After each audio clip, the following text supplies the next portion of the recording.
Are you ready?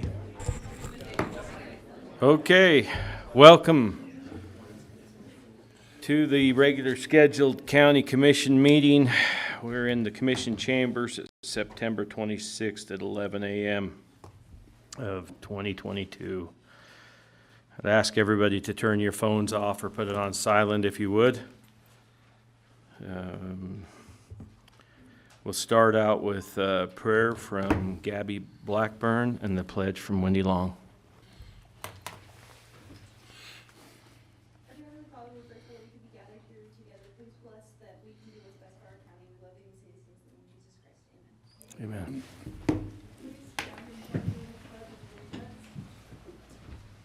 Amen. I pledge allegiance to the flag of the United States of America and to the republic for which it stands, one nation, under God, indivisible, with liberty and justice for all. Thank you, Wendy. Thank you, Gabby. Approval of minutes for September 12th, 2022. Mr. Chairman, I'd make the motion that we approve the minutes for September 12th, 2022. Okay, have a motion. Second. Have a motion and a second. All in favor? Aye. Aye. Aye. Motion passed.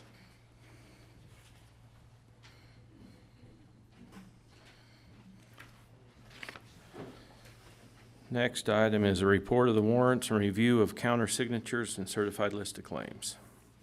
Mike.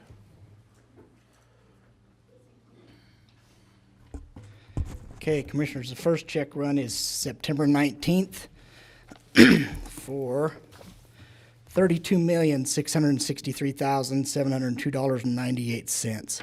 In this one, there was check number 382018 for $32,018,570.99, which I have since voided. The system would not allow it, wouldn't even protect it.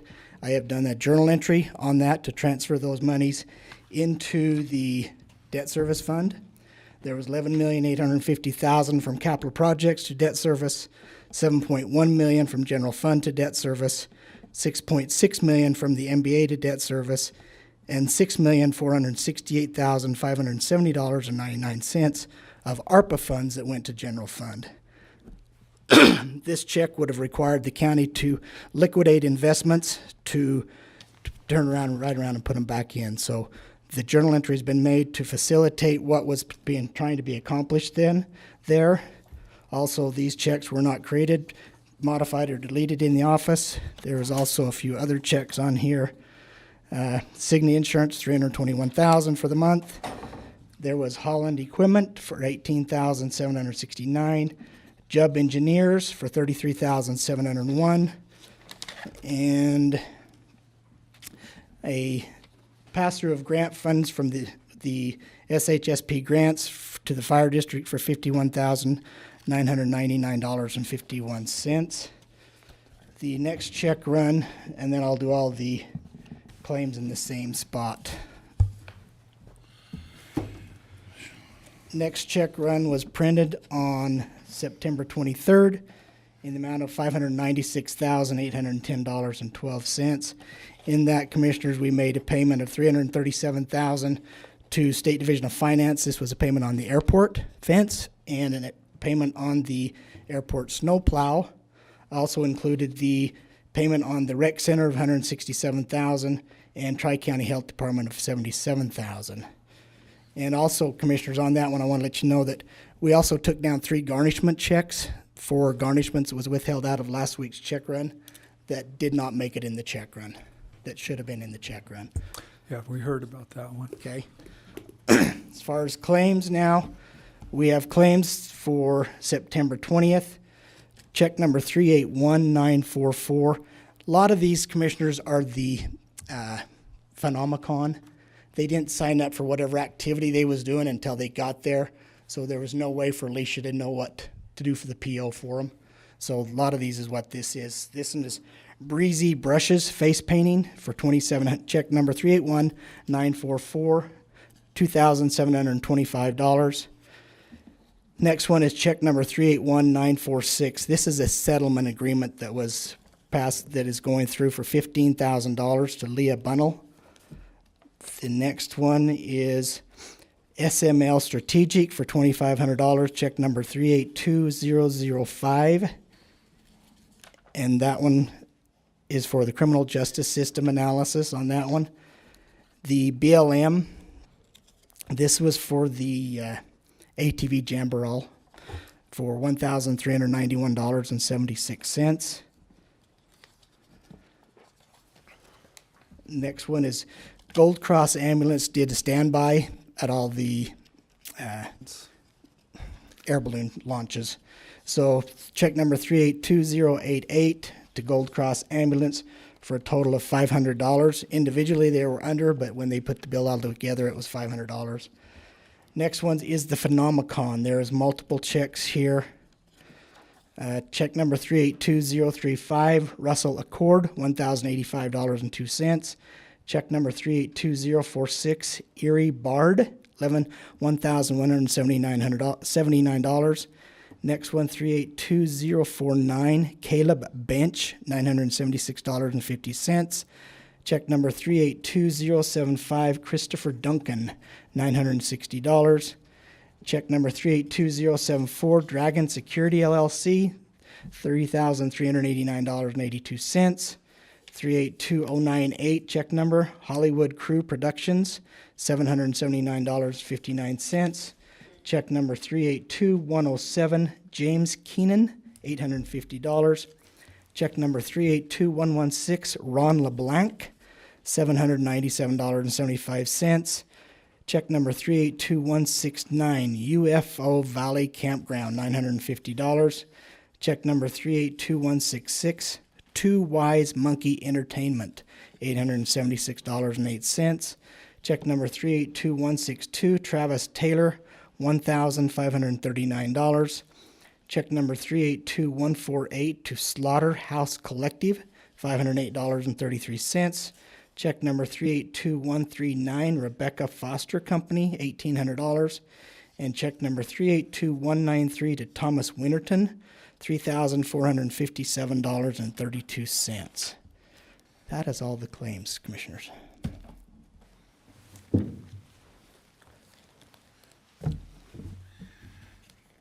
Mike, I was looking at what Margie sent over, and I didn't have all of those. Which one didn't you get? Because those are the ones I printed off. 3. Yeah, we just had 3, even though there were check breakdowns for all of those Phenomicon. It's like you were talking about some. We had Gold Cross, we Okay, have BLM, and then we have the Phenomicon. I think there were 2 or 3 of those. so that first one is the September 20th check run then. It's the ones you're thinking you're missing then. Okay. We never received that one. Because she sent, them would have come out earlier, like on Monday afternoon, maybe Tuesday. Yeah, there's Tuesday. And then the others There would have were been 3. Friday-ish. Okay. So they weren't all on the same one. No, there's two Breezy check runs Brushes. last week. Yeah, Breezy Brushes was the one, Leah Bunnell, and, SML Strategic. yes, Okay. okay, got them. Maybe, have I been gone? What's the program on, that we've been working on with getting it so it's being done in your office, that I can portion? now reject them, is all I can do is reject them. Is that what the program does? I know we pull them up and we can either reject it or pay it. I think we need to follow up on this. We need to find because out, we see had where one it's of- at. Actually, I had somebody, purchasing was concerned that you actually could make a change, but it wasn't bouncing back so that they could see the audit trail. But that's okay. We can, this is 2 weeks behind us, into week 3. We've got most of it working, and if there's a couple of bugs left, we'll get them. Is there any other departments or anything else that is creating or modifying anything besides that one? Nope. So everything else is The only done other in- ones that are coming is the automatically generated ones out of payroll when we issue payroll checks. There's a pesky fly in here. The credit unions, HSAs, all those deposits that are automatically the exact amount they're going, those are automatically generated in the system. Okay, so everything we- else is everything else has generated in your been- office? Let me take that back. The jail, when they do a jail bond, when someone bails out of jail, the jailers will say, this $500 cash bail goes to XYZ court. And they enter that, and it's automatically generated from there. And then how do you handle it from there? You just record it? We print the check. Michelle doesn't have to do anything. It's just automatically generated from the cash bill when it's receipted through. Once we get the money, we receipt it through, it automatically says, this needs a check going out to Justice Court or 8th District Court, whatever court it happens to be. So on revenue, so like, I'm just gonna pull one up, the weed department, Nate, when he's generates a bill for spraying weeds, how does that come to you and then you create? They bring that and we create the invoice. You create the invoice, so all that's being done through your office Well, between us and the weed department, they're telling us who to, to bill? they went out and sprayed But you're weeds. doing it? Mm-hmm. Okay. All right. You have any other questions? Any concerns? Okay, entertain a motion. Mr. Chairman, I move to approve signature on the certified list of claims from both check runs. I think there's 6 of them with multiple checks in some of them. Yeah. Authorization of signature. Okay. I'll second it. A motion and a second, all in favor? Aye. Aye, motion passed.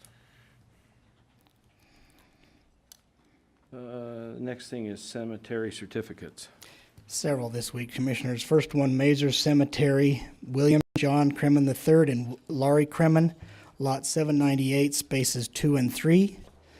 Continuing to Mazer Cemetery, William McNamara and Loretta McNamara, Lot 719, spaces 5, 6, 7, and 8.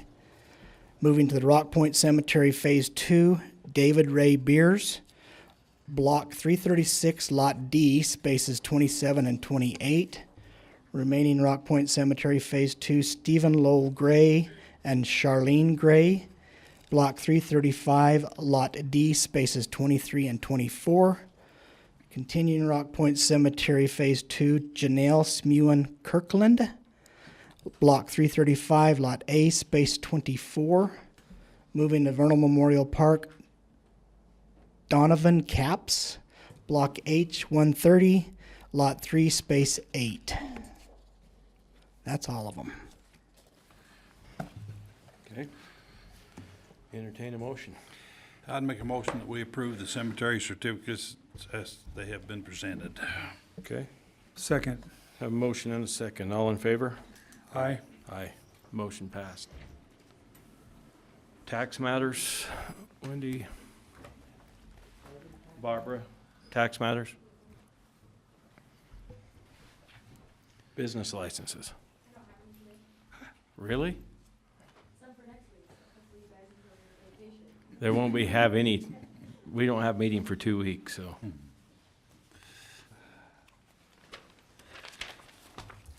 All right, next item would be discussion and possible bid awarding for the engineering services for the Uintah County Active Transportation Plan 2021.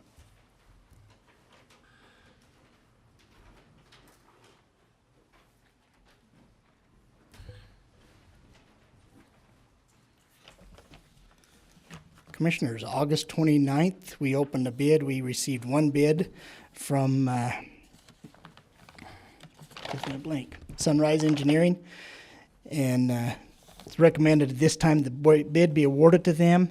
The list of the scope of the work estimate is 225 hours, not to exceed $50,000. It depends on who's doing the work. It's between $50 and $209 an hour, and it does meet within the grants according to Jenny. Does it have assigned roads, or is that for the whole transportation? You know the answer to that one? This is for work along 500 South and also between the Old Mill Ponds and the Ashley Valley Nature Park.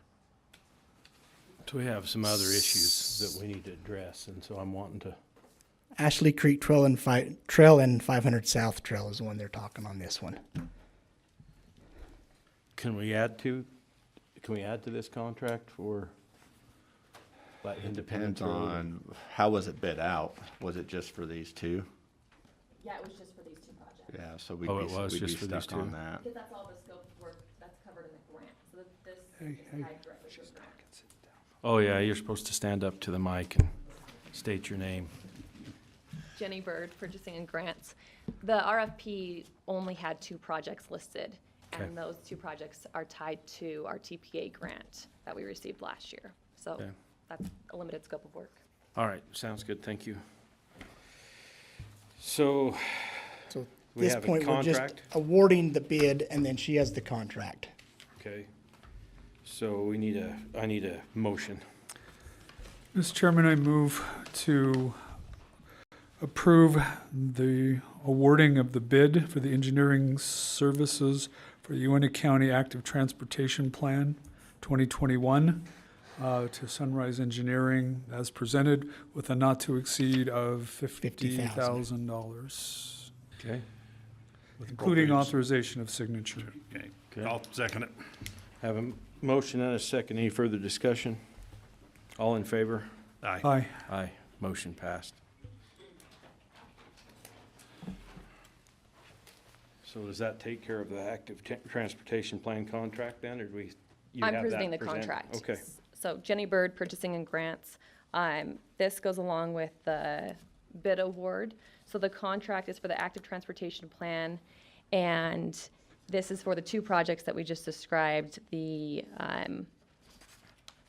Ashley Creek Trail feasibility study and then the 500 South Trail feasibility for Sunrise Engineering. So this contract is not to exceed $50,000. It's tied to the TPA grant that we got last year, where they awarded the county $46,500 with a county match of $3,500. We've received the $46,500 last year. It was deposited on November 12th, so we have that money. I sent this to John Sturmer for review, and his only concern was there was no term, there was no time frame on the contract. So I spoke with Aaron Averett from Sunrise Engineering, and he believes this project, both projects will be completed within 1 year. So we can add that to the contract if that's needed. That need to be in the motion. Yeah, if we can have a motion to approve the contract with the term, why don't we just take it through December 31st of 2023? Okay, I think that just makes it easier than okay, picking some date right. right now in 2023.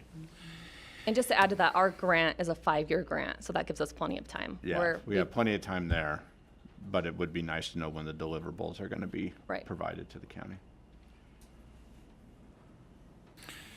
okay.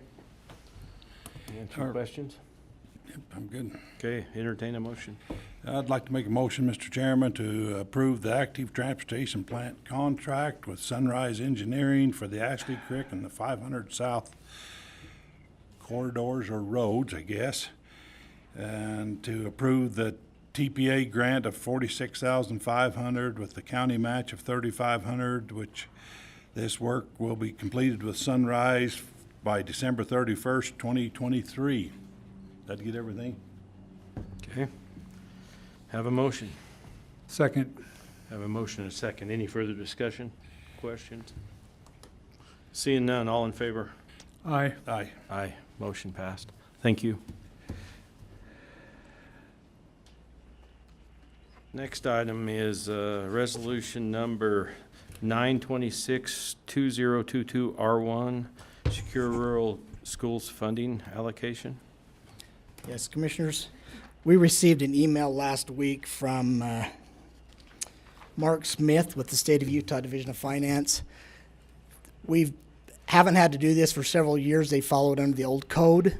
The federal legislative body changed it to where we had to make a new election. So I sent you all an email on this last week. We fall under what they call a major distribution. It is anticipated, according to Mr. Smith, that we'll get $473,844.37. If we don't do anything, then the federal government just keeps the money. So it is recommended that the maximum amount we can give of that money, 85% goes to the schools and roads, and 50% of the 85% will go to schools. So a total $402,767.71 will go to schools and the transportation district. So 201,383.86 will go to the school district, and then the same amount will come to the UTSSD. That's how it's been going in the past. And then the Forest Service, they automatically take their chunk of 37, that's what they call Title II funding, $37,907.55. And then there's a Title III, which has been going to the Uintah Fire District. And there's maximum amount they can get is 7% of the 15% that's left over. So they would get $33,169.11. They requested this last week. We were unable to get it on a commission agenda, so they've said they will hold off until this afternoon for us to let them know. But it wasn't my position to let them know, so bringing it to the governing body for your recommendation or approval. Okay, so the 50% that's going to the roads, the transportation, and 50% going to the schools is of the 85%. Right, 50%. And is that required, the 50% to the school? That's the minimum amount you can give to them. From what they said, of the 85%,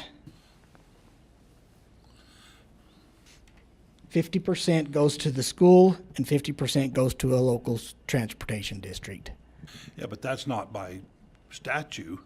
You know, well, anyway, USIP last week, they was talking about this, and they were saying that's not by statute or by resolution. It's up to us with discretion. Mike, do you understand? That's that where way? it's coming back to you. The discretion is you guys. But We don't have to give them the 50%. Or that's what. Anyway, what do you understand, Mike? From the way Mr. Smith explained it to myself and Wendy on a conference call we had with them, is that 85% of that money has to go to schools and a transportation district, and 50% of the 85% goes there. That's the way it was explained to me. You're able to have 80 to 85%. It can go into what's the Title I. Title I of funding, the correct. Secure Rural Schools funding. So of that 80 or 85%, whatever the commission chooses to do, it's able to then go to projects. It's either for road or for school purposes.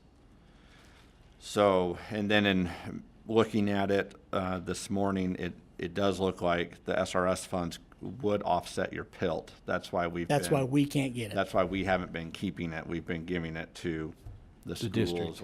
or the fire district, right? As we get down to Title III funds. So the first thing that needs to be decided, are we doing the 80 or the 85%? If I'm reading it correctly.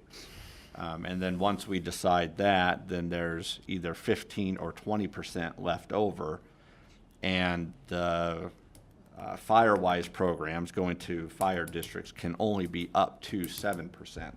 So if you go the 20% remainder, then there would be 13% left over to go to the Title II funds, because you can only go up to 7% to the Title III funds. No, some of it's going to the Forest Service, correct? Right. What percentage is that? Get their part right off the top. If they do the, It depends on 8%. how you 85. allocate the 80 or the 85%. yeah. If you did And- the 80%, the Forest Service would get more of it. Yeah, and those are, as I was doing that research, it's projects as suggested or approved by the Resource Advisory Committee for projects on Forest Service lands. So there still is some input for local governments, stuff like that, on what those projects should be used for on Forest Service. But yes, it is tied to Forest Service lands on that, either the 8% or the 13%. My questions comes back to, on the 50-50 split, half going to the transportation district, half going to the school. Is that required to be split that way? I didn't read that, but I didn't have a whole lot of time this morning as I was taking a look at it either. That's the way it was explained to me. I'm good with, that's how it's been going in the past. Because I asked this gentleman, can you tell me where it has been going? And that's how it has been going. 50% to transportation and 50% to the schools, and then the fire district, and then the Title II was getting the rest of it. And down there, they was, well, in conversations, was that we don't have to do it that way. So can don't we go have to. more to this Well, transportation? We I know can- we don't want to receive it or we lose No, PIL. No, no, we we don't can't want it. receive it Right. with Yeah. the division. But, you know, and I'm just saying, that's why I asked you, because these are commissioners talking. Yeah, You know what I'm saying, so nothing official, but they were saying that, you know, they, 70-30, whatever, you know, division we wanted to, but, on that, 85%, but that's what I'd like to be clarified. We just have so many of these rural roads that the school buses and everything go on, or they're just completely hammered. Yeah. If we could give more to the transportation district and get those fixed, I mean, it benefits the school district and the residents at the same time. So I'm just wondering if it needs to, if that's the split we have to do, or are we better off to? that was my understanding from this gentleman. And I know that this is the final, they make their distribution this Thursday or Friday before their end of their fiscal year. So they're needing this today.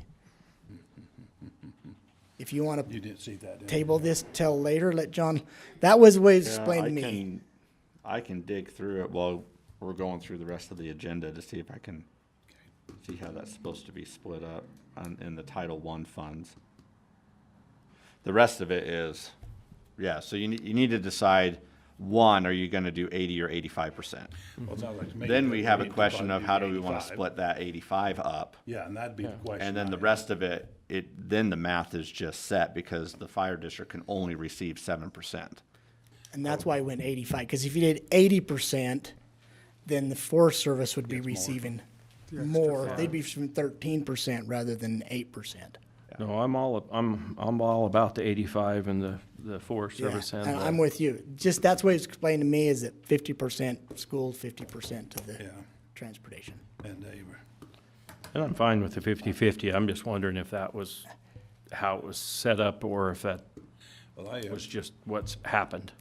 you know, I'd like to look into that and see if John could, if we could, Mr. Chairman, because I'd like to, you know, Well, we can put it back, just right before public comment, okay. if that works for you, Mike. Works for me. John, did that give you a little time? Yeah, I never talk when Matt presents his stuff, so.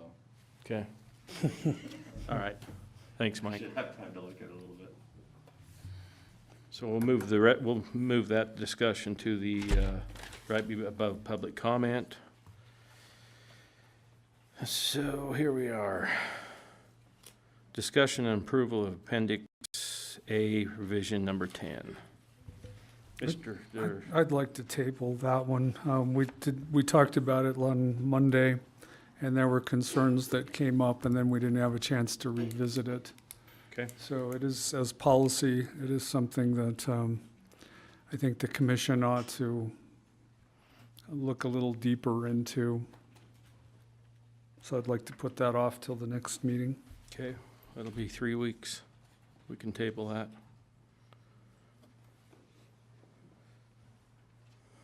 Next item would be resolution number 926-2022 R2.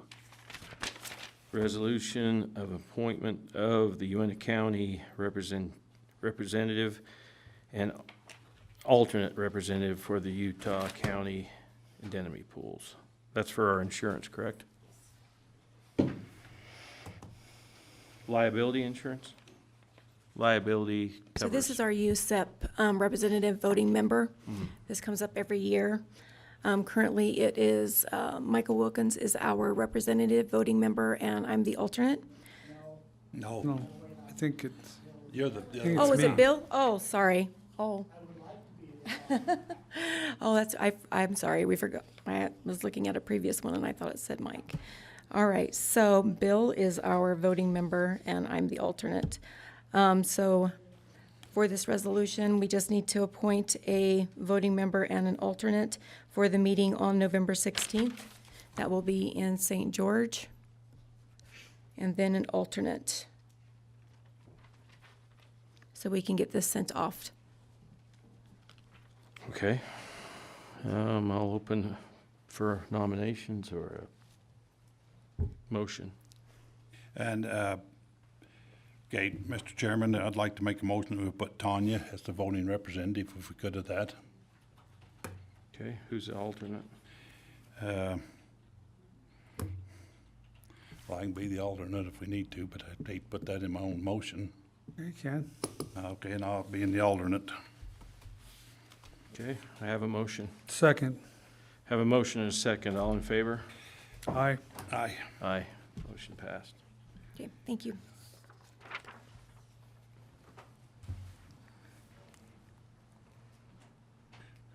Next item would be the BRIC Grant Award for Hazardous Mitigation Plan Update. Heidi Lundberg, Uintah County Emergency Manager. So our region, Daggett, Duchesne, and Uintah counties work together to update our region hazard mitigation plan, which is required to be updated every 5 years to maintain eligibility for FEMA funding. So this go-around, Uintah County will take the lead on this project with the support from Daggett and Duchesne counties. So we applied for the Building Resilient Infrastructure and Communities Grant, or the BRIC grant, to help pay for this update. And we've been awarded the grant in the amount of $56,250 with a 25% match from each county, which would equal $6,250, with a total project amount of $75,000.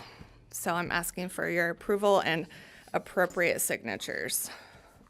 So we have the 8520 or 7610 form, and then the Articles of Agreement, which just state that we're going to abide by all the rules and regulations. And this has been reviewed by John's office. And the split is between the three counties? Correct. So each county will do $6,250 for the 25 to make up that 25% match. 25% of $75,000. And that's Daggett, Duchesne, and Uintah. Yeah. And you was able to get it an even split? Yeah, that's just how, because it's a plan for each county, so. Huh. That's, Okay. I'm great with that. Entertain a motion. Mr. Chairman, I move to approve the grant, the BRIC Grant Award for the Hazard Mitigation Plan Update, with Uintah County's 1/3 of the 25% match being $6,250, including authorization of signature. I'll second it. Have a motion and a second. All in favor? Aye. Aye. Aye. Motion passed. Thank you. Okay.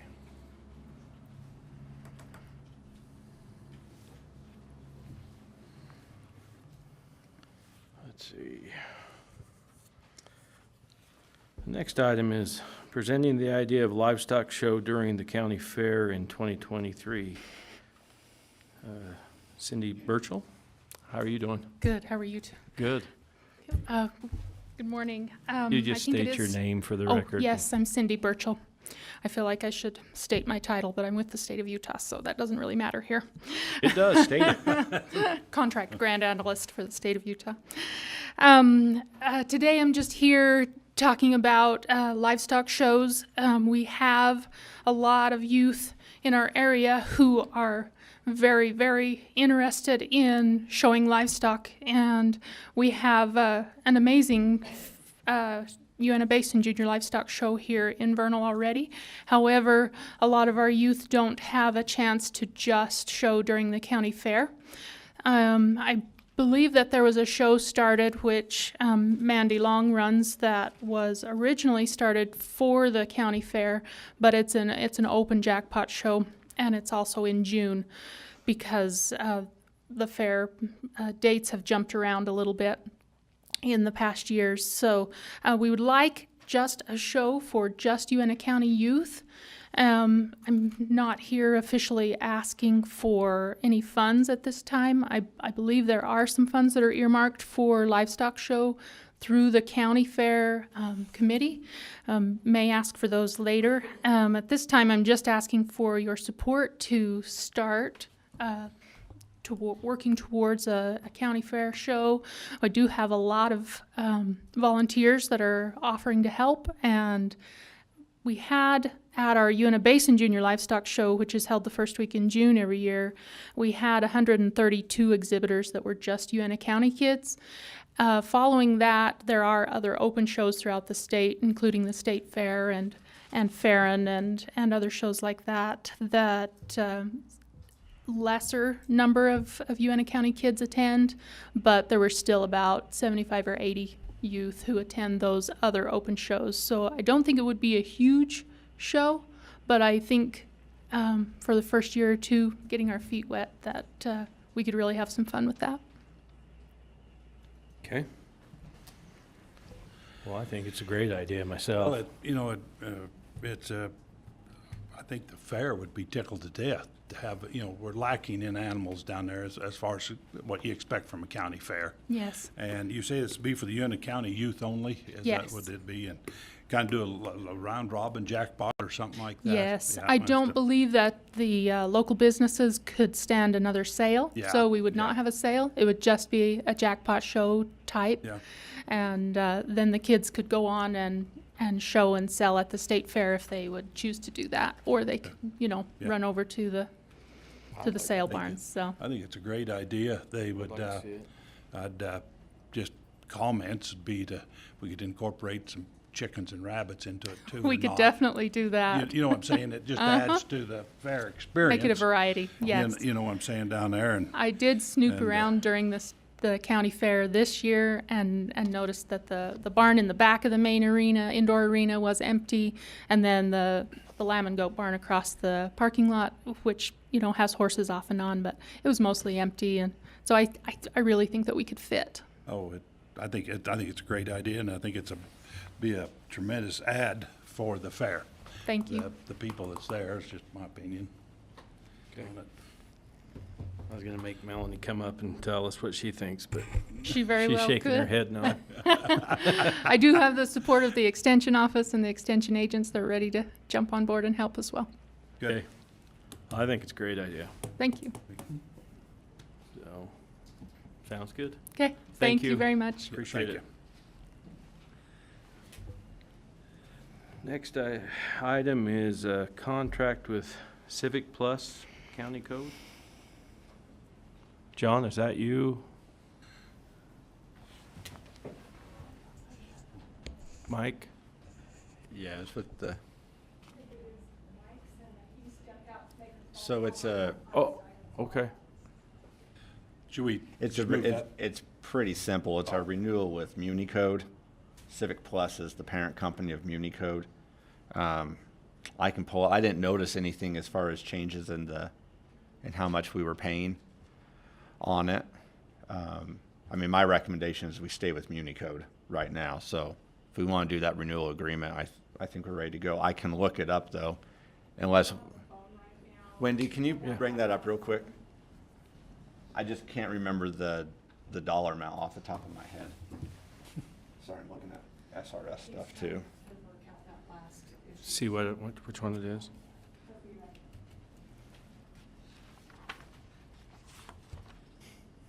Should we move this down with the other one? Yeah, hold on just a second.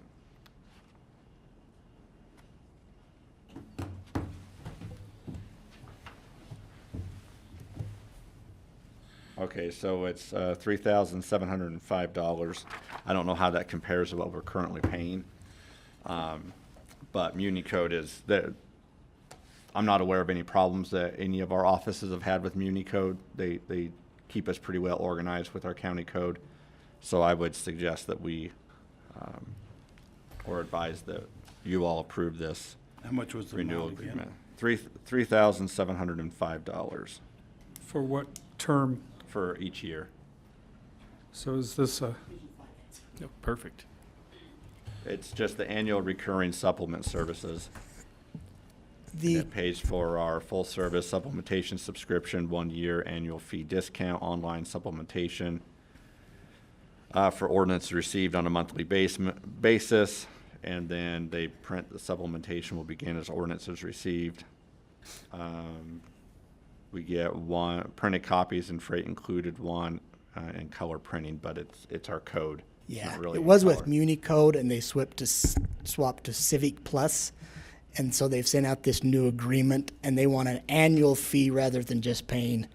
And that's about the average what we've been doing. But do we end up with the same Muni code even though it's through Civic Plus? My understanding is, yes, it's the same service. It's Same just, service. It's just with Civic Plus as the parent company. And same money. Same, right. The monthly, It's it's- average, that's $37.50, wasn't it, a year Okay. on that one? Okay. And I would recommend we do it because that keeps our county code up to date on the website. So they just keep it organized. I mean, it's on the bottom of the website. You hit county code, you go to Muni code. Right. Do Now it's gonna- does it say anything about how rapidly, because we've got resolutions that get passed, how quickly do they This get is them? ordinances, not resolutions. ordinances. Just So ordinances. how quickly are they supposed to get them up and running, or do they have a? We send them as quick as they're passed, and like 30 days, they should be Yeah, up. it and says within the month. Yeah. Okay. Yeah, monthly they'll make the changes. That's good. Okay, entertain a motion. Mr. Chairman, I'd make a motion that we approve the contract with Civic Plus for $37.05 per year approximately. Is that what I need to say, or is that? It's right there in front of you. That was I'll 37. just borrow your mic. Oh. It just says annual recurring supplement service, $3,705. Oh, bucks, okay. 705. With Okay. appropriate signatures. Okay. Have a motion? Second. Have a motion and a second. All in favor? Aye. Aye. Motion passed.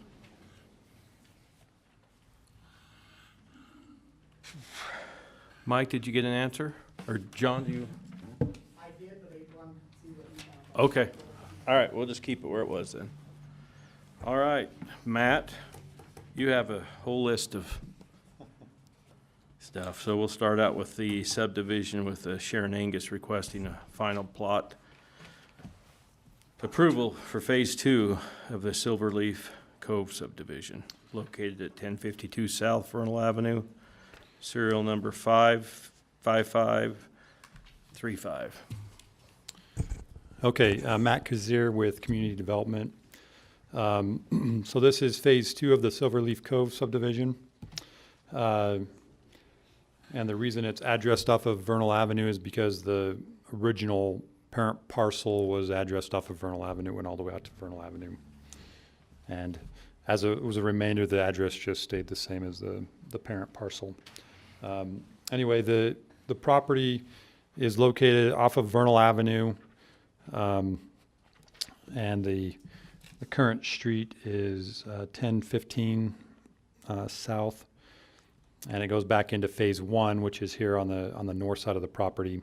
Phase 2 will be down here in the south east corner of the property, and it will be 12 lots.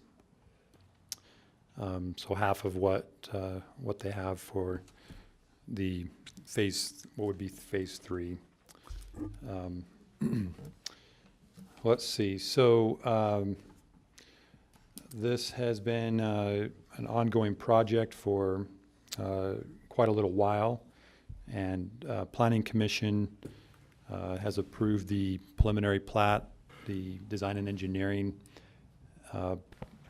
plans, and they have recommended approval of the final plat to the county commissioners.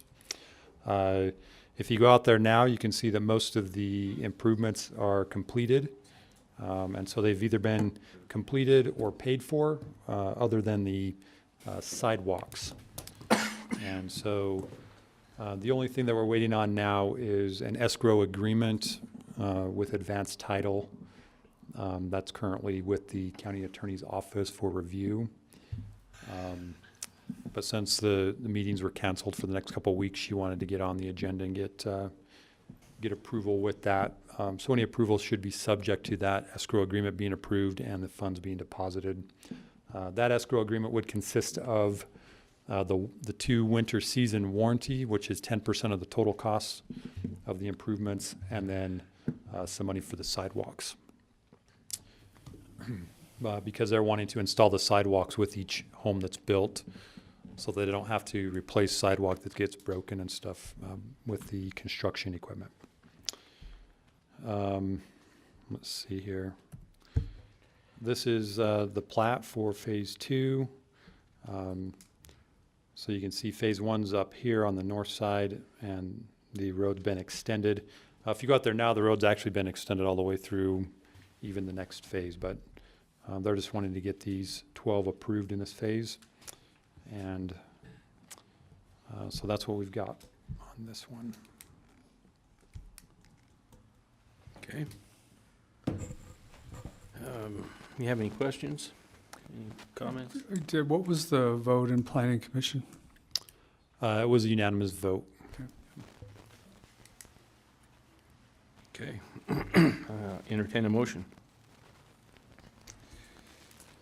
Mr. Chairman, I move to approve the subdivision final plat approval for Phase 2 of the Silverleaf Cove subdivision located at 1052 South Vernal Avenue, serial number 55535, as presented. Second. Have a motion and a second. All in favor? Aye. Aye. Aye. Motion passed. All right, thank you. Okay. Next one is a rezone for Vance Eaton. Yeah, so Vance Eaton is requesting a rezone from MG1 to A1 on property located at 2419 East Goose Ranch Road, here in the Vernal area, serial number 6, 63, and 58. Just to kind of get an overall idea of where this is at. This is 5,000 south and 1,500 east here. And so this is Goose Ranch Road, takes off at somewhere around 6,000 south. And you head over east, and property's right there, kind of highlighted in that blue color. The parcel's 2 acres, and it's currently zoned MG1 mining and grazing. The mining and grazing zone requires a 5-acre minimum for parcel size. So when this parcel was divided out, it was divided out as agricultural land, which is exempt from county subdivision ordinances or requirements. Mr. Eaton purchased it thinking that agriculture included other things, but the state has a very narrow definition of agriculture, which is just basically the raising and grazing of animals, livestock, and plants. So he's wanting to store his personal items on the property, and so he's wanting to get the zoning changed so that he can get the property out of agricultural and into just a general lot in the county, so it can be used for other things. So this is the first step in that. This is the just a closer up on the 2-acre parcel. It has frontage here along Goose Ranch Road, which is a Class B gravel county road. And then this is the current zoning, so you can see there is some A1 here right to the east of the property, and then a small patch of A1 kind of north and west of the property as well. The future land use map does show this kind of in the area of the Ashley Valley Energy Route, which is not an ongoing project at this time, but and then you can see you've got residential agricultural here, and then mining and grazing around it as well. So the A1 agricultural zone is kind of I guess here's some use differences. So you can see there's a lot more uses that are allowed in MG1 versus A1. And so A1's kind of a down zoning. of the property. Allows a lot less uses, but it does also allow for 16,000 square foot lot versus a 5 acre lot requirement there. So I think that's what I've got on there. So back to that. Matt, the Ashley Valley Energy Route was in a different color. Has it been rezoned? Is that why or is that just a footprint? Yeah, so this is the future land use map, and so back when that project was being looked at,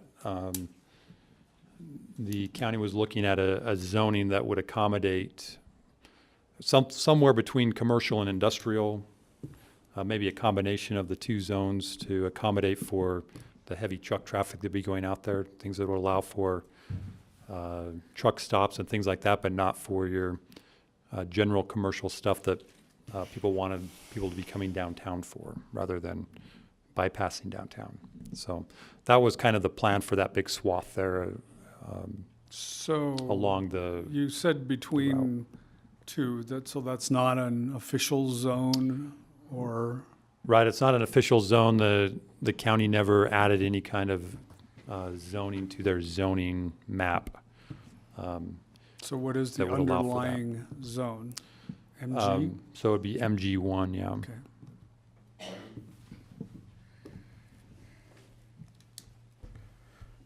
Well, I think it's something we need to look at. Mr. Eaton came in and visited with us before he purchased the property.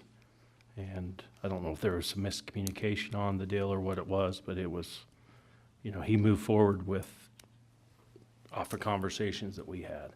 Yeah. And, he's already put his stuff out there and built fence and I think that, where it's connected to the A1 anyway, I'd recommend that we do that. With the planning commission. Yeah, so the Planning Commission did hold a public hearing this past Wednesday on this. There were no comments from the public at that meeting, and the Planning Commission recommended to change the zoning to A1. It was a unanimous 5-0 vote. Okay. So one of the previous maps showed immediately to the east of there that is touching A1, and it's in that red zone or orange zone. So it's not all MG1. It is Right, so the future land use map is showing it as MG1, but the actual zoning on the approved zoning map is not all MG1. Okay. Okay. Entertain a motion. I'd make the motion that we approve the Vance Eaton rezone from MG1 to A1 on property located at the 2419 East Goose Ranch Road, serial number 6, 63, and 58. Okay, have a motion. Second. Have a motion and a second. All in favor? Aye. Aye. Aye. Motion passed. Next item is a rezone N&E properties. Yeah, so they're requesting to rezone from RA1 to C1 or C2. The property is located at 1188 South, 1500 West, here in the Vernal area, serial number 5, 79, and 21. Okay, so the parcel is located here on 1500 West, about 1100 South, and kind of directly east of Walmart in Vernal City. So you can kind of see this green, it's kind of faint, but kind of a green line here. This is the Vernal City boundary. So everything within that is Vernal City, and then everything outside is unincorporated county. The parcel is currently zoned RA1 residential agricultural. It does have a I don't know, colorful past, I guess, the property. But let's see, let me just get to this. There's a couple of buildings on the property. If you look at the buildings, they look like commercial buildings. They don't look like a single-family home. But And it has been documented that it has been used for commercial purposes in the past, and it was built as a commercial. It's been everything from what I understand, an automobile repair shop to a diesel engine repair shop, and then it was also used to store or park a commercial vehicle on as well. And then, so back in 2012, the owner of the property at the time approached the county about the county approving this as a legal non-conforming use and looking at how it had been used in the past and how it could be used moving into the future. And at that time, he contacted the City of Utah Property Rights Ombudsman to come out and kind of make sure that the county was treating the property owner fairly and that all the laws and things were being followed of both the state and the county. And so we had a meeting. At that meeting, in attendance were myself, Lauren Anderson from the attorney's office. He was with the civil division at that time. The owner, his name was Kenneth Benson, Kenneth Benson's attorney, and then the property rights ombudsman was there as well. And Mr. Benson presented all the evidence that he had showing that the property was being used commercially and had been used in the past commercially. And at that time, it was determined that the use had been stopped for more than a year, and so the property would just revert back to the zoning that it was, which was RA1 back then, which it still is currently. And so at that time, Mr. Benson moved forward with a rezone application, which went to the Planning Commission and then came to the County Commission. That rezone was denied back in September of 2012. After that, Mr. Benson sold it to Jerry Morris. Jerry Morris was aware that the rezone did not happen. He did, on occasion, have some commercial activity taking place there. The BTA used it for a little while to park their buses and do some maintenance on the buses. We did have to let them know, hey, that's a residential agricultural zone. If you want to park buses there, you have to get a conditional use, and you can park one bus, which would have been a commercial vehicle. And then he also used it, he was storing stuff from a oil field type business in the yard. We had to let him know that it's RA1, you can't do that there, and he did move the stuff. In talking with him, he told me that the property was used for the storage and mechanic work on his own personal vehicles that he owns. And so here we are now. It's a different property owner that's purchased the property. They want to be able to use it for commercial purposes, use the buildings that are there and the property. And so they've applied to rezone the property to C1 or C2. Planning Commission did, there were a couple of, let's see, there were 2 meetings and a work session, 2 regular meetings and a work session, where they had a public hearing at both of the regular meetings. And several neighboring property owners came and were opposed to the rezone at those meetings. This was several months ago, and then it kind of got tabled because the property owner was trying to go a different route and trying to find a way that they could use the property without changing the zoning. The county did make some changes to the RA1 zone or to the code for the storage of construction materials, but it wasn't, the final outcome of that ordinance change wasn't suitable for what they're wanting to use it for. And so they moved forward with the rezone. And so this past Wednesday, the Planning Commission put it back on the agenda. They had already closed the public hearing portion of the application.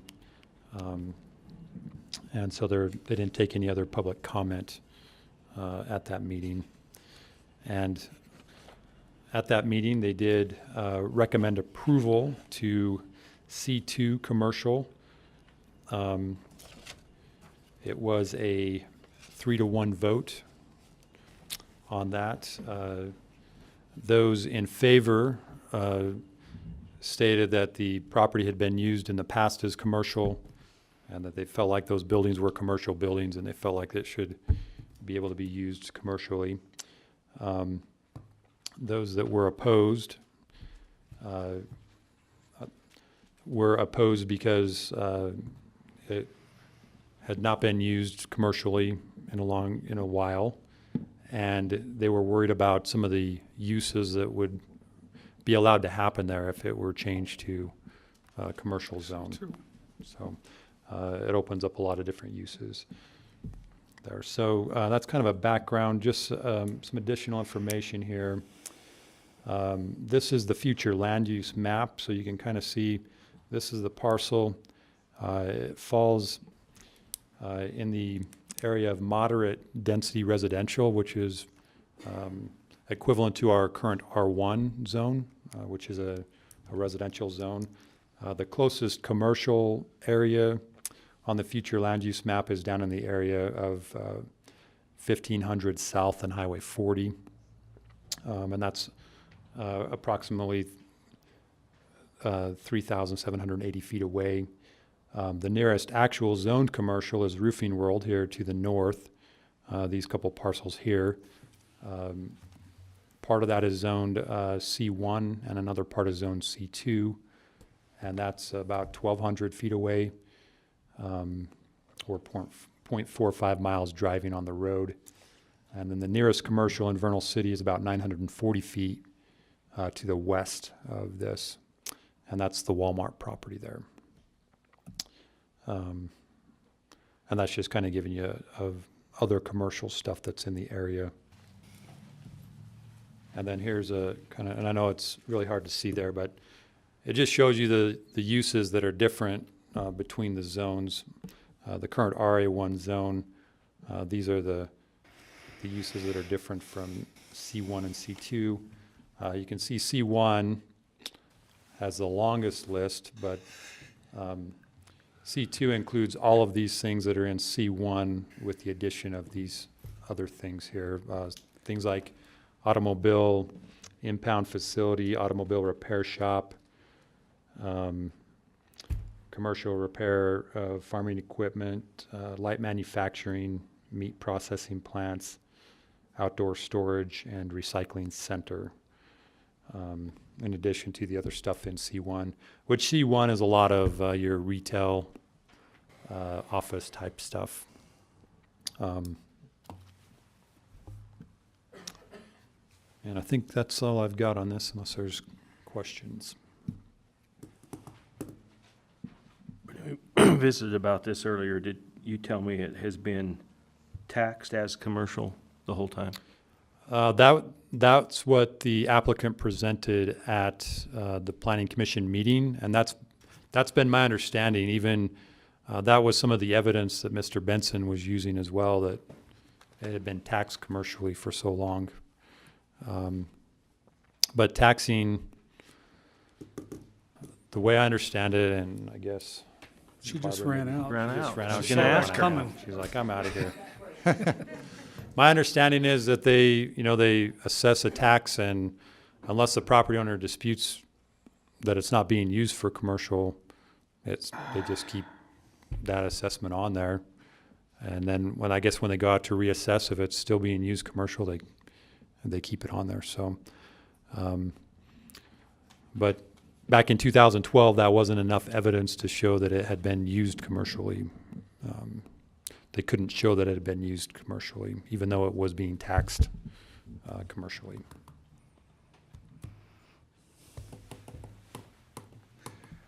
Mr. Chairman, I got a couple of questions. Ask them. In 2012, did the Planning and Zoning give advice to the commission? Yes, they would have had to. On the rezone, you mean? Yeah, A what I'm trying recommendation? to, I guess let me make it more clear. Trying to figure out what's changed since 2012, because this does have a lengthy history. Yeah. Did planning and zoning, or did the board recommend no and the commission said no? Did the board recommend yes, the commission said no? Were they consistent? I don't know. I didn't look Okay. into it that. But the commission said no, Right. based on the fact that the ombudsman had come out and said, under state law, your legal conforming, non-conforming use has expired, and so you now fall under this category. So that was presented to them, so that could have influenced their decision. So what has changed, either in the law or in interpretation? Any additional ombudsman deliveries? No. I'm trying to figure out why today, 10 years later, that something has changed that would make that decision of the commission incorrect. Yeah, ownership has changed on it, which Okay. I don't know I mean, I think that's the change that's happened. Mr. Well- Morris, the previous owner, didn't come in. He was already looking at purchasing the property at the time, and he decided to purchase the property even though the rezone didn't happen. So Back in it doesn't 2012. matter whether he was aware of that or not under buyer beware. If the seller knows more than the buyer, oh well. If he bought it with the understanding and he could change it, even though there had been a decision on it, that doesn't change the facts. Is that, I mean, that's Right. a general caveat emptor, as it were. So that's what I'm trying to figure out, is what has changed since the decision in 2012 that would make us think we need to revisit it. I'm not aware of anything that's Nothing. changed, Okay. other than the ownership of the property.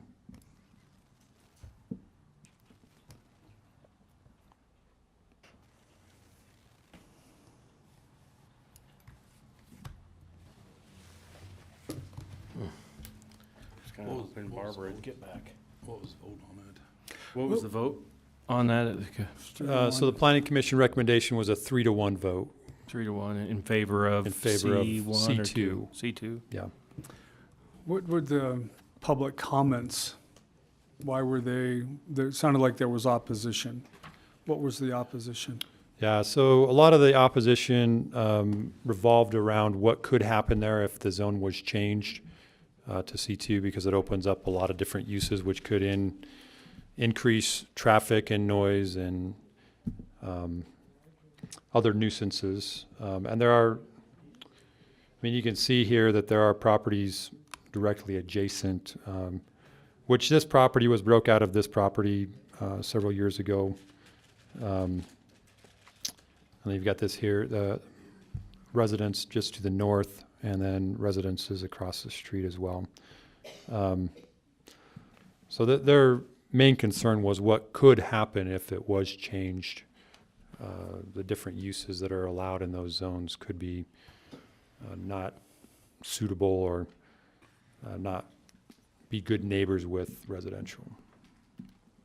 You did say that there had been, since that loss of commercial status, there had been attempts to use it as commercial. And my understanding is we don't really go looking for those. They're usually reported to us, and then we go and we enforce it. When those uses were attempted, were they turned in? Were they reported to planning and zoning to look into? So my recollection was that BTA came to the county after they had started using it and asked the county, hey, is this an appropriate location for us to be here? And I told them no, and it took them some time, but they found another place to do it. I don't recall on the storage of the equipment, whether that came in through a complaint or But you did tell them something they that we couldn't. noticed. Correct, Okay. yeah. Barbara, do you have an answer to my question? It is being valued commercially. It is being valued as commercial. In 21, it shows that it was being valued as commercially when Jerry Morris owned it. So it's been commercial, tax commercial, valued commercial. They've been paying on it as a commercial building. Correct. Automotive is what it's classified as.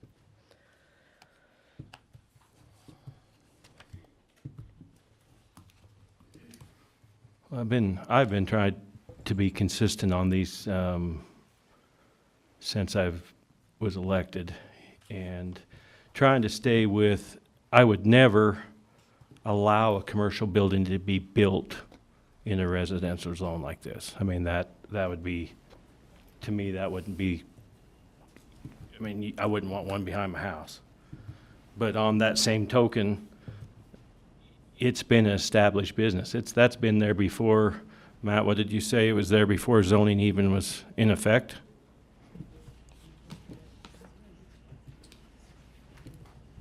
As far as I can tell, at around the time that the building was built, that area was an unzoned portion of the county. And then it was a commercial building. It was, I mean, they ran business out of there for 60, 70 years.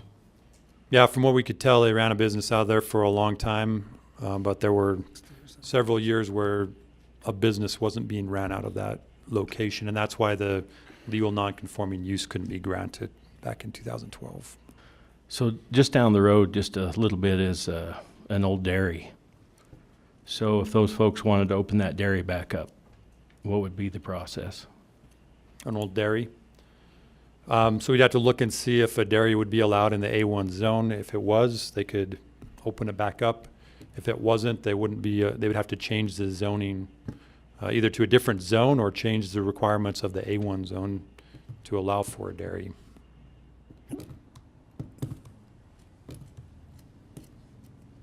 So once they close that down, they lose their grandfather or whatever Right, in and having it there.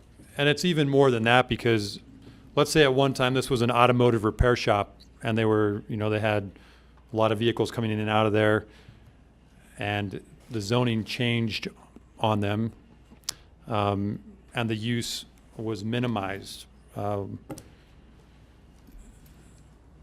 That's what gets grandfathered. So if that use is minimized for a year, that's what's grandfathered then, and eventually, if it stops being used, that's what gets, the grandfathering goes away. But the grandfather can be minimized based on the use as well. So if it went from a automotive repair shop to somebody storing one commercial vehicle there, and they did that for a year, that's what would be allowed under the grandfather rules, or the legal non-conforming is the proper legal term. That's what would be allowed under those rules, and it minimizes as the use minimizes for a year or more. And then you had mentioned earlier this home here was broke out of that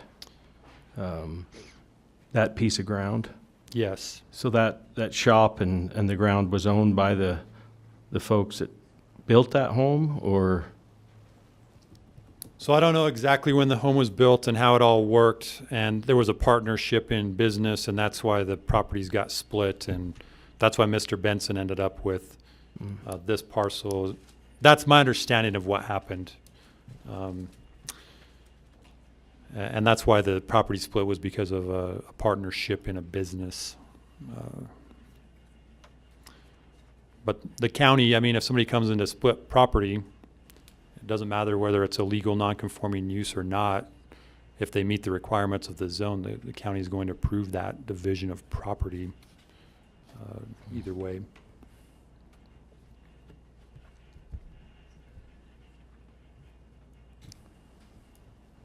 Where did Brenda go? Or Barbara?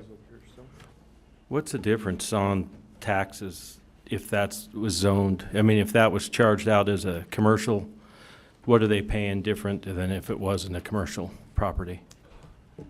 So I can't tell you that right off the top of my head. I mean, because, let me look how many acres we are talking. 2 acres.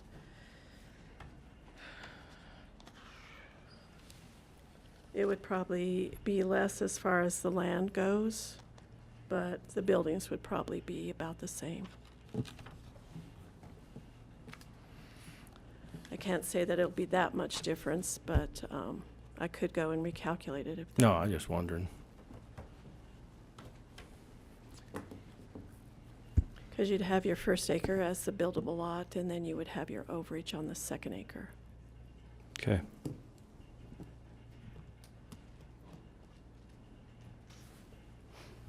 You have any questions? Have any other questions? Well, thoughts, but not questions. I'm just not sure why.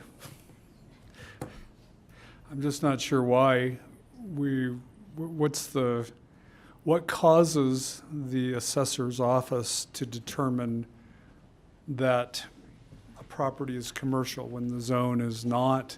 If there's no business license, there's no activity, and yet it gets The use in the past has been commercial, and there were, I mean, it's an older permit in here for commercial remodel, and then it just carried on if there was nothing brought to There our was attention. a permit in there for a commercial I mean, it's remodel? old, but yes. This is very old.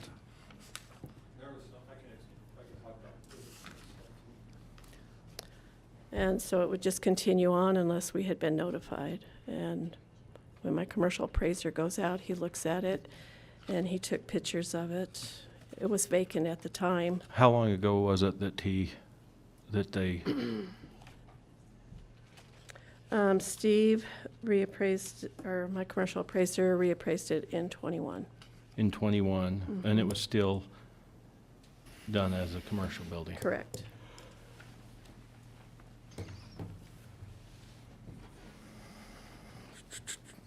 Okay. Do you have any other questions, comments? I'll entertain a motion.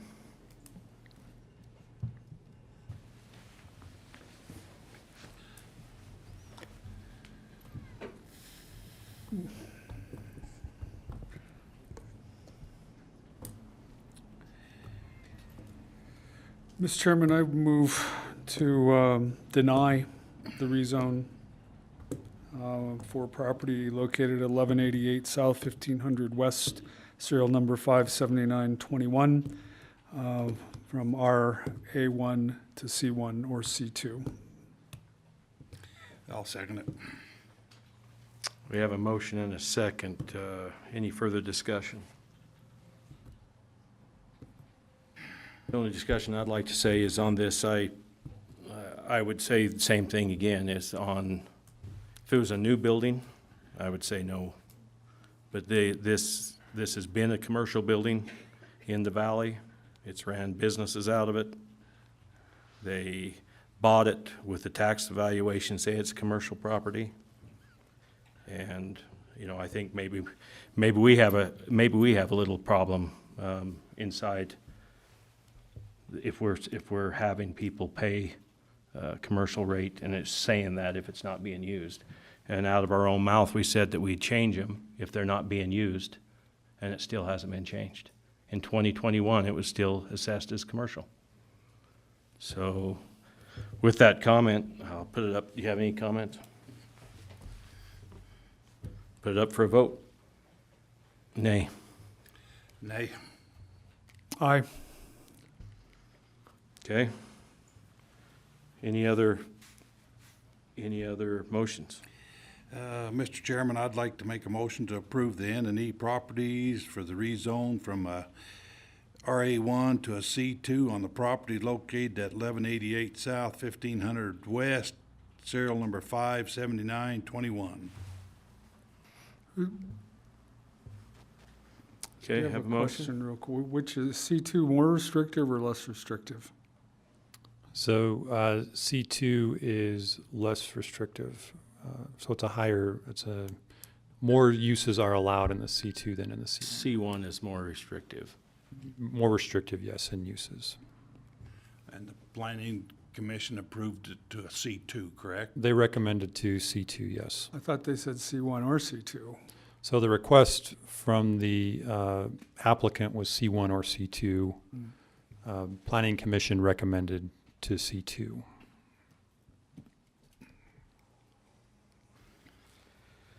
So I have a motion. Do I have a second?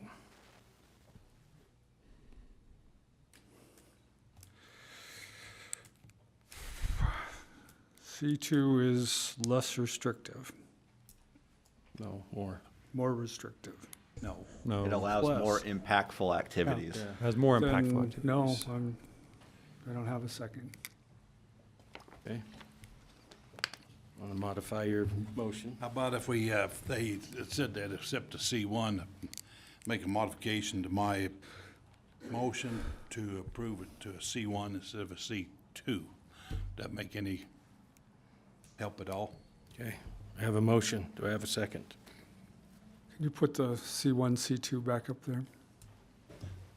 Oh, my God. A lot more things in the C1, but it's the big stuff on C2.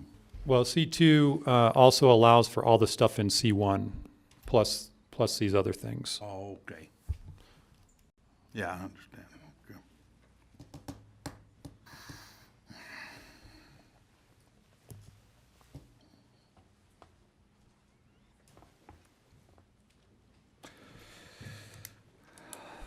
I'll second. Okay, we have a motion and a second. Any further discussion?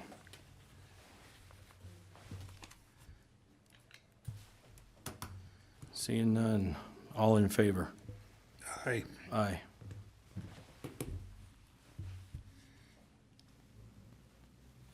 Opposed. Opposed? Opposed. Okay. Motion passed.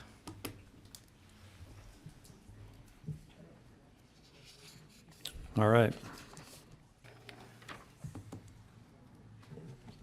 Next is non-compliant buildings. These are yours also? Yeah, those are mine as well. So we've got 3 of these today.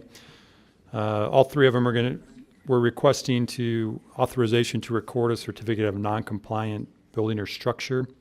The first one's located at 2245 West, 500 South here in the Vernal area, serial number 57112.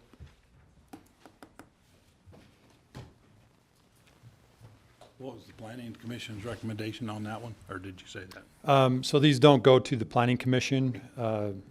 Sorry, I was just grabbing the files here. So this particular one here is a remodel on a residence, and the people they let their building permit lapse, and so we sent them a letter saying, hey, your permit's going to be voided because it has been more than 6 months since you've had an inspection. We didn't get any response back from them at that time, and so we posted the building with what's referred to as a red tag. But it's basically letting them know that there's a problem with the property, and then we sent a certified letter as well. At that time, the owners did come in. They did get their permit reinstated, and they have had an inspection on it. That inspection did have a few things that they needed to correct. And so we would request that we give them 30 days before we record anything on the property. The correction shouldn't take more than really just a couple of hours to get replaced and corrected, I mean. Okay. Any further questions on this one? Entertain a motion? So you recommend 30 days? Yes. Mr. Chairman, I move to approve authorization of a certificate of non-compliance structure on property located at 2245 West, 500 South, property or serial number 57112. At the end of 30 days, unless they comply. Second it. We have a motion and a second. Any further discussion? Seeing none, all in favor? Aye. Aye. Motion passed. Okay, the next one is located at 2120, let's see, all right, yeah, 2122 South Vernal Avenue, serial number 510849. This one is also a remodel on a residence. Again, the applicant let their permit lapse. We did send them a letter letting them know, hey, it's going to lapse. They didn't respond, so we posted the property and sent a certified letter. The applicant did contact our office, and they did receive an extension on the permit for 180 days, which would take them to January 28th, 2023. And so that would be our recommendation, is that after that date, that something would be recorded if they're not in compliance. Okay. I'll entertain a motion. Yes, I'd make the motion that we would with the authorization to record a certificate of non-compliance building or structure on property located at 2122 South Vernal Avenue, serial number 510849 to 128 of 2023. Okay. I have a motion. Second. I have a motion and a second. Any further discussion on this one? Seeing none, all in favor? Aye. Aye. Motion passed. All right, last one here. This property is located at 2369 North, 1500 East, in the Ballard area. Serial number 173926. This property, they applied to finish, they had an unfinished basement in their home. They applied to finish the basement. The last inspection on it was a four-way inspection, which they had some corrections to make before they moved forward. Again, there was no activity on the permit for more than 6 months. We sent them a letter letting them know that. We didn't hear back from them, and so we did post the property and sent a certified letter. And as we haven't heard back from them at all. So the recommendation here would be that we record the certificate of non-compliant building or structure at this time. Okay. Entertain a motion. Mr. Chairman, I move to approve the authorization of a recordation of certificate of non-compliance structure at 2369 North, 1500 East, parcel 173926, immediately. Okay. Second it. Have a motion and a second. All in favor? Aye. Aye. You voting on this one? Aye. Motion passed. Thank you. Thanks, Matt. Okay, Mike and John, we're back to the rural schools funding allocation.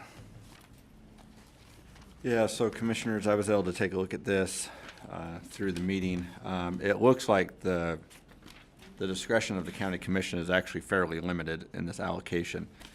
So one, you get to decide 80% or 85%, and then you get to decide if up to 7% would go to a district for fire related, the FireWise programs that we have. In federal law, and this is, I was digging through federal law, and then I went and looked at state statute under Title 51, Chapter 9, 603. That is the dealing with public funds and accounts act, and the Forest Reserve Fund, apportionment by the county legislative body. It tasks the state treasurer when you decide either 80 or 85%. Then under state law, the state treasurer is mandated to apportion the remaining net amount of the money to each county that is entitled to receive funds as follows: 50% to the school district of the county, and then 50% as directed by the county legislative body to either the general fund or to a service district that is created to take care of constructing, improving, repairing, or maintaining roads. And we've already talked about the offset that you would have with PILT if we took it into the general fund. So really the decision is, do we do 80 or 85%? Okay. And it goes that, then state law controls after that.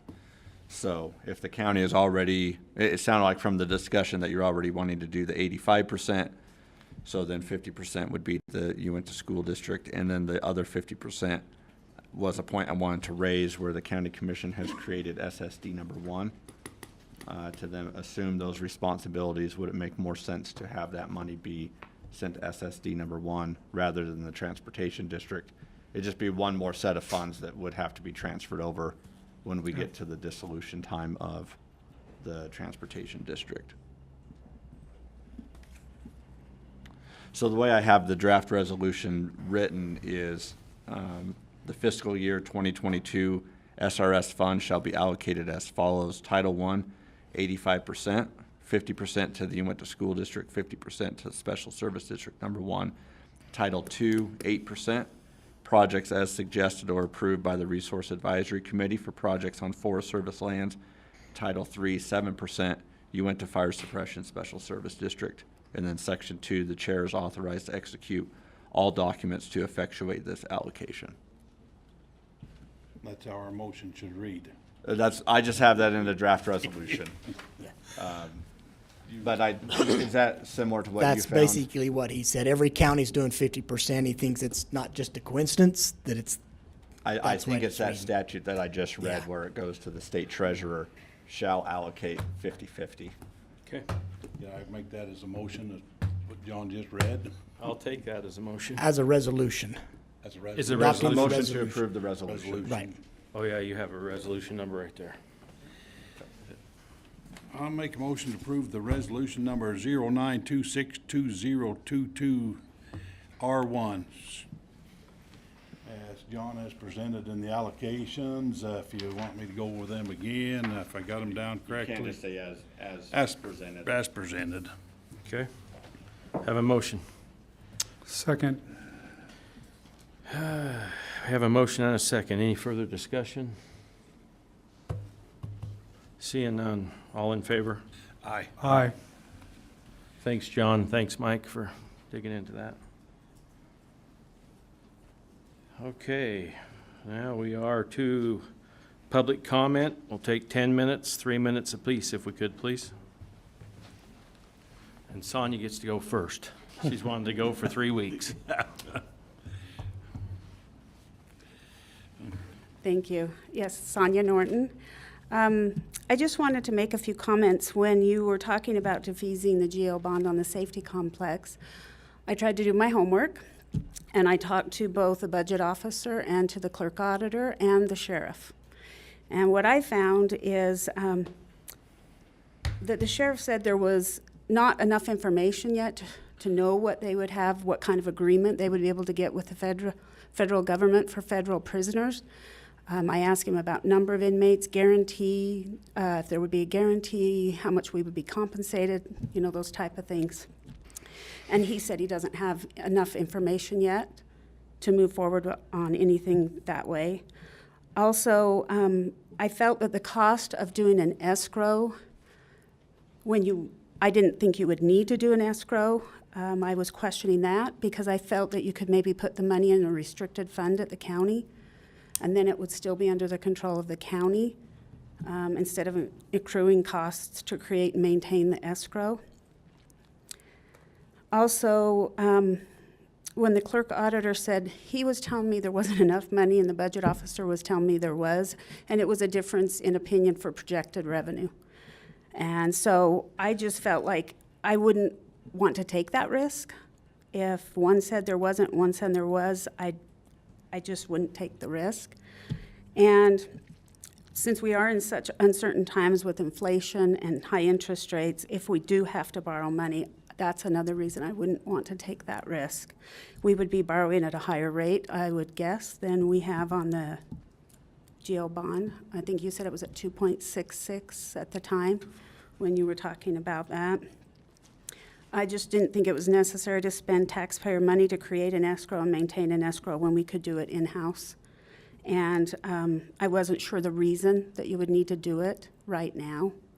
I hadn't heard that, if anyone wants to answer that question. And I still think you can change your mind if you decided to, if you haven't entered into an escrow agreement.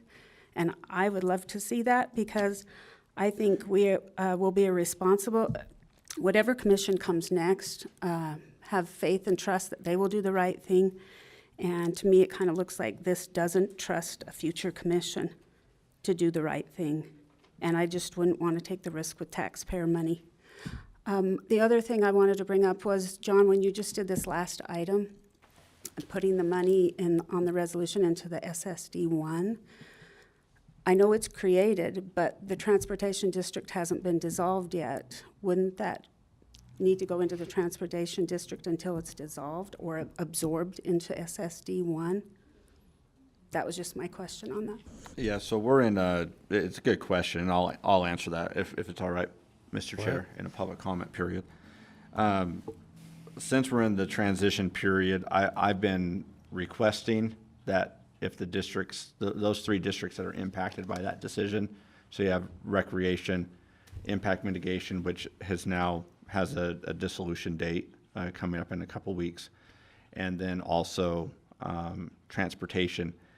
If they're entering into new contracts, if they could have those be entered into by the Special Service District Number 1, because we're transitioning to that, and it's one less document that needs to be transferred. So in this instance, if the resolution was to give it to Transportation Special Service District and not knowing when that allocation is going to actually happen, then if we get to the point now it's time to actually effect the dissolution of Transportation Special Service District, it's one more thing we have to track down to say, okay, can you now make that allocation over to SSD number 1 because we're ready to dissolve it. Now, if the allocation had already happened, I'm just trying to project out the next 4 to 6 weeks, then it would all just be in the bank accounts that would be transferred over.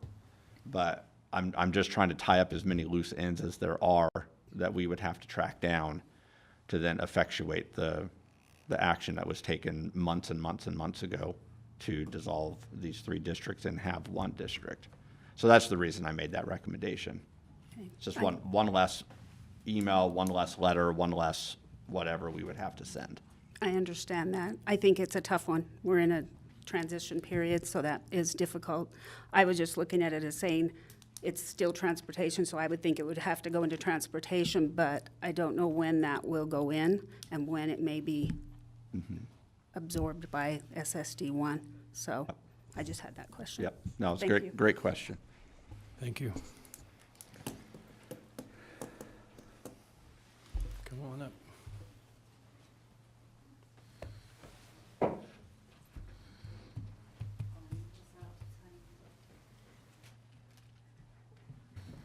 Hi, I'm Jillian Renolfson, and I just wanted to get up for a second. Today, I was looking on Facebook a couple of weeks ago, and there were some things that were going around Facebook, and it was really interesting because they weren't necessarily true. I tried to go and get a copy of it, but it had been deleted. But it was kind of interesting because by the time I got done looking around at what was on Facebook and talking to people for the last week and a half, it kind of moved me in a totally different direction. I found out that in our county, there's the idea that the employee benefits and different things far undervalue our employees. And that was a concern to me because I'm a taxpayer and I value the employees here. We use the employees here. The sheriffs come up and helped us many times. And so after I had heard a lot of feedback that the benefits here were significantly less than what they should have been, and realizing that this has become a problem for our employees, it's become something that's very negative. And I talk to people who hate their jobs, hate coming to work here because they feel that their benefit packages aren't substantial. So I went home that night and I couldn't get a copy of Uintah County's benefit package, but it was interesting because I could get off the internet the benefits at a glance for the state of Utah. And I thought, okay, I'm gonna at least compare what we get. My husband works and he has a benefit package there, to what the state of Utah, that fly really is a friend, to what the state of Utah would get. And what do our benefits look like? And at first I was going to tell you the differences, but then I thought that would make it seem like I'm complaining about the benefit package that my husband gets from his employer, which is absolutely not the case. But I can tell you, looking at this, the benefit package that we get is substantially less. So what am I asking? I have 1 minute left. I'm asking that Uintah County put together something just like the state did. So that if I have friends and family that come to me or people that are upset about the benefit package here, then we can go over that. And I can sit down with them and tell them what someone in the private sector gets. And Sonia, you'll be here. Hopefully if this doesn't happen soon, then maybe you can look for it to happen later. But I think it would be really interesting if we had something just like this, and I'll leave it with you guys. If our HR department did something just like this, so when we're talking to our friends, we can tell them what our benefit packages look like. And they can then take it and look at it across with the state of Utah, which is readily available. In addition, I thought maybe we could do something that had been done by the state in 2017, where they actually did an analysis of their employees versus the private sector. And that analysis came in most of the time, depending on what the employee did. The person who did the exact same type of work in the private sector was actually getting paid less when they looked at the benefit and the salary together. But the problem with doing something like that is it costs money. Social media costs money because everybody gets all this misinformation and then you have to go dig it out yourself. But if you guys could all get on the same page and everybody would agree to that, then that would be another solution where it would be done outside, unbiased, and you could show your employees. But you have to do something to help morale when your employees all feel that they're being taken advantage of. Anyway, that was all I had for you. All right. Thank you.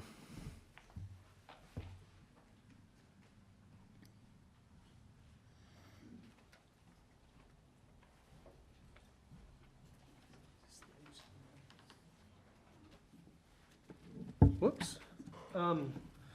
First off, as a member of the public, even though you're not the school board, I'd like to thank the amazing school officials with the recent incident at the middle school and the law enforcement, and just if we could give a round of applause to everyone that works law enforcement and in the schools in our community. And thank you, and thank God for that outcome. Saturday, the library, the museum, many volunteers gathered at Kids Canal to collect and share stories, and invite you guys all to, on your own, visit the kidscanalstories.org website and submit your own stories. It's a pretty simple website, gives some of the history, and I won't take any of your time, but there's a form there. What we really want people to do is to help us to be citizen historians. We're not advocating, as far as the library and the museum goes, we're not taking a specific position on what should happen to Kids Canal or not. We simply want to collect your stories and your history and share them. Submissions will be included in a future exhibit in the Heritage Museum, and they'll be available through this website, but go ahead and look at that sometime when you have a chance, and thank you very much. kidscanalstories.org.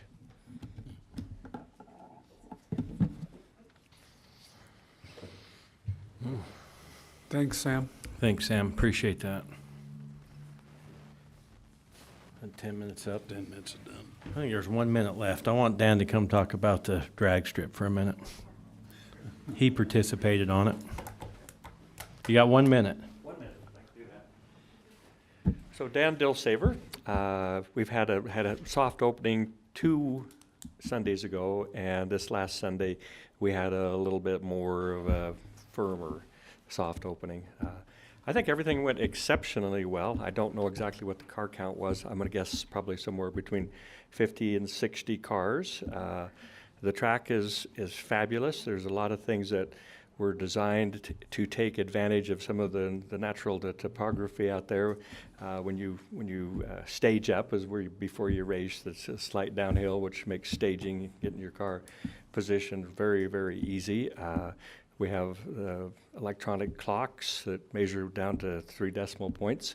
I think they worked flawlessly. I think there were a couple of issues with when the sun gets to be a certain level in the sky, it kind of messes with them a little bit, but we're working on that.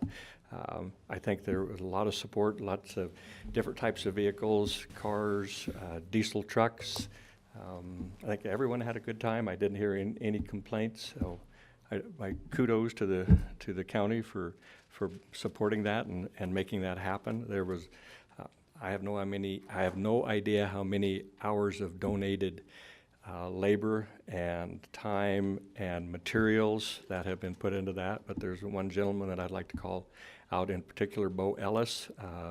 Bart had talked to me probably about 2 years ago about, helping with that, and I think I told Bart, have I got a guy for you?